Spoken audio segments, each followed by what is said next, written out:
কোটা সংস্কার আন্দোলনের সময় ছাত্র জনতার পক্ষে সরব ছিলেন তাসরিফ খান। তার গান রাজার রাজ্যে সবাই গোলাম সামাজিক মাধ্যমে আন্দোলনকারীদের মধ্যে জনপ্রিয়তা পায়। আন্দোলনের সমর্থন দেওয়ার কারণে সেই সময় বিভিন্ন মহল থেকে চাপও এসেছে তাসরিফের উপর। সম্প্রতি এক ফেসবুক পোস্টে কারোর নাম না নিয়ে সেসব কথা শেয়ার করেছেন তিনি। পোস্টে একজন সিনিয়র ইনফ্লুয়েন্সারের বিরুদ্ধে অভিযোগ এনেছেন। তবে যেহেতু তাসরিফ পোস্টে কারো নাম উল্লেখ করেননি, তাই নিশ্চিত হওয়া যায়নি তিনি কার দিকে ইঙ্গিত করেছেন। তবে নেটিজেনদের একাংশ ধারণা করছেন ওই সিনিয়র ইনফ্লুয়েন্সার সোলাইমান সুখন। সামাজিক মাধ্যমে তার বিষয়ে এমন খবর আসার পর সোলাইমান সুখন গণমাধ্যমকে বলেছেন, আমি কেন একজনকে হুমকি দামকি দিতে যাব? আমার এই বয়সে কি এটা যায়? আমি একটা চাকরি করি, অনেক চাপ আছে, বাচ্চারা অনেক কিছু লিখছে, লিখুক, আমার আসলে আর কিছু বলার নেই।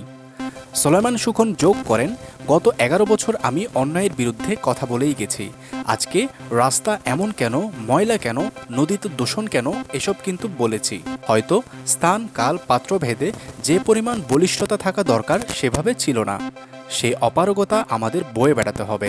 আমি ছাত্রদের পক্ষ নিয়ে 11ই জুলাই একটা পোস্ট করেছিলাম। তারপর থেকে পেশাগত জায়গা থেকে আমাদের একটা চাপ ছিল। এরপর আমি কোনো কিছুর সঙ্গে যুক্ত ছিলাম না। এ কারণে অনেকেই আমার উপর রাগও করেছেন। অনেকেই বলেছেন, আপনি তরুণদের নিয়ে এত কথা বলেন কিন্তু আন্দোলনে তো যুক্ত ছিলেন না। আমি এখনও কোনো কথা বলছি না, নিজে বোঝার চেষ্টা করছি কোনটা বলা উচিত, কোনটা বলা উচিত নয়।